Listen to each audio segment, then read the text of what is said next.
Hello everybody, it's Crystal. Welcome to my channel. So today I'm going to be showing you how to crochet this stitch combo here. It's very beautiful and it's very easy to do. This would, both sides look pretty similar, I would say. You can use this for whatever you'd want to use this for. I think it would make excellent throws, scarves, tops, you know, cardigans, whatever you'd like.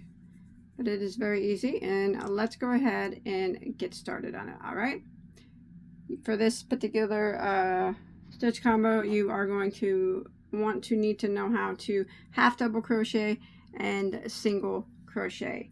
The information about the yarn and hook that I use for this particular stitch tutorial will be in the description box. All right, so this stitch is done in any odd number of chains. So you would start out with a slip knot on your hook like this, and depending on what you're making, whether that be a scarf, blanket, top, whatever you're making with it, you want to chain in an odd number of stitches until you get to your desired length. And then once you get to your desired size, I'm just going to show you here on a small swatch, in an odd number, we will begin row 1 by single crocheting in the second stitch from our hook. We never count the one that's on our chain, so this would be 1 and this would be 2. We'll single crochet into that second stitch, and then we will continue by putting 1 single crochet into every stitch of the chain until we make it to the end of row 1.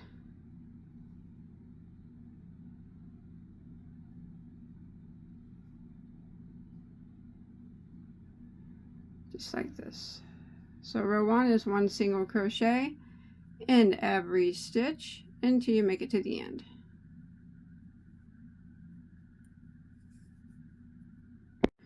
Alright, when you make it to the end of row 1 and you count your single crochets, you will have 1 less single crochet than what you chained.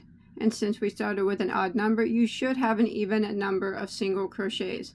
Now we will always have that same number every time we do a single crochet row. So we will begin row 2. Row 2 starts the repeat rows. It's rows 2, 3, 4, and 5. Do not worry, because 3 of those 4 rows are exactly the same. All right, let's begin row 2.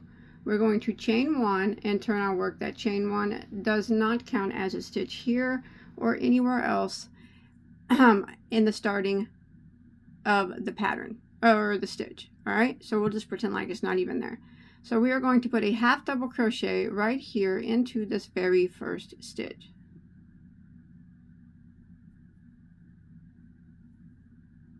Just like that. Now we're going to start the repeat of row 2. We're going to do a half double crochet 2 together, which is worked over 2 stitches. And I'll show you how that's done in case you do not know. We're going to yarn over, and we're going to go into the next stitch and draw up a loop, which will give us 3 loops on our hook. Then we're going to yarn over again and go into the next stitch and draw up a loop like that. And then we will have 5 loops on our hook. We're going to yarn over and go through all 5, and then we're going to chain 1 just like that. So that is the half double crochet 2 together, and this is what we're going to do all the way until we get to the last stitch of row 2.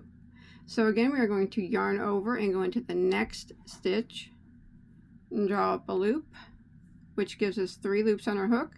We're going to yarn over again and go into the next stitch, draw up a loop, which will give us 5 loops on our hook. We're going to yarn over and go through all 5, and make sure you chain 1 to lock it into place. Again, we're going to yarn over and go into the next stitch, draw up a loop, yarn over and go into the next stitch, draw up a loop, 5 loops on our hook, yarn over and go through all 5, and chain 1. And I'm going to repeat this process until I have 1 stitch that remains. Yarn over and go into the next stitch, draw up a loop, yarn over and then go into the next stitch, draw up a loop, 5 loops, yarn over and go through all 5, and chain 1. And that's what it starts to look like. and I will see you at the end of row 2 when we have 1 stitch that remains. Alright, I've made it to the end of row 2, and I just did my last half double crochet 2 together. I chained 1 and I have 1 stitch that remains.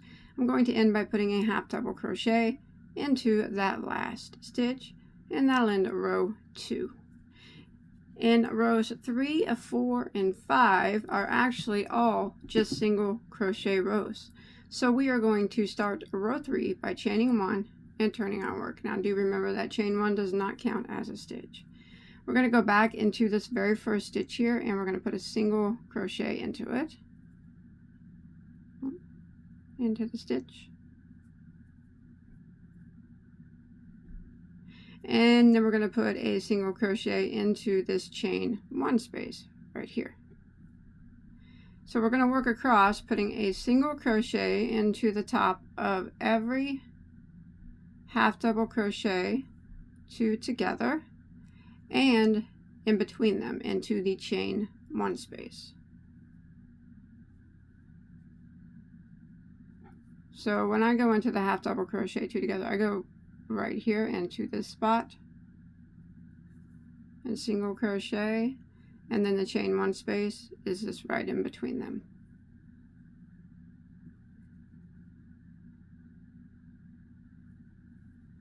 And I want to repeat this pattern on row 3 until I make it to the end of the row.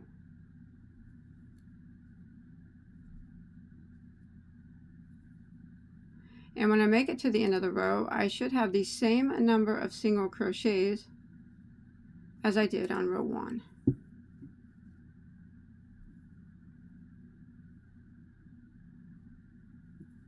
Alright, single crochet into the top of every half double 2 together and in the chain 1 space in between. And I will see you at the end of row 3. When you are coming to the end of row 3, now remember when we started row 2, we did not chain 1 in between the first half double and the first double crochet, half double crochet 2 together. So there's just a single crochet into the half double 2 together and a single crochet into the last stitch, and that will end row 3. Probably gotta give it a little bit of a stretch there. There we go. And now we can begin row 4 by chaining 1 and turning our work. Remember that chain 1 does not count as a stitch. Now row 4, we are just going to go back into that very first stitch and single crochet, and we're going to work across, putting 1 single crochet into every stitch until we make it to the end of the row. And when you make it to the end of row 4, you should still have the same number of stitches that you did on row 1 and row 3.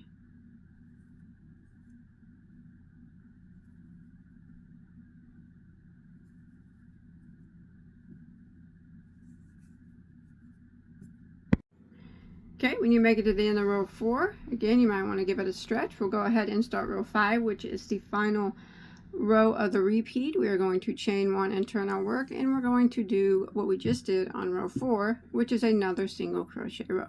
So we're going to go right back into that very first stitch and single crochet, and we're going to work across, putting 1 single crochet into every stitch until we make it to the end of row 5.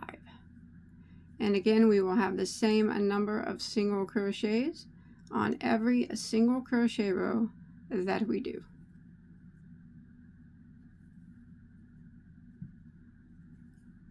Alright, I'll see you at the end of row 5. Alright, when you make it to the end of row 5, that completes the repeat. Rows 2, 3, 4, and 5. So for row 6, we would just start the repeat over, starting with row 2. So we would chain 1 and turn our work. That chain 1 does not count as a stitch, so this row we will be repeating row 2, which is the half double crochet 2 together row. So we would just start out with a half double crochet into the very first stitch.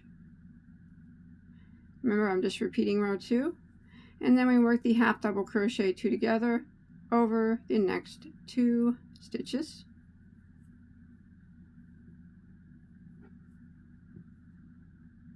and then we chain 1 and repeat.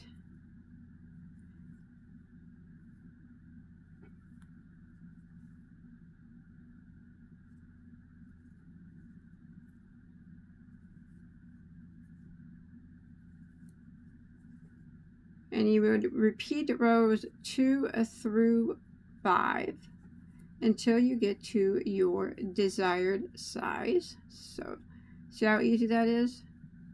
Very easy, because 3 of the 4 repeat rows are just single crochet rows, and after a few repeats it will begin to look like this.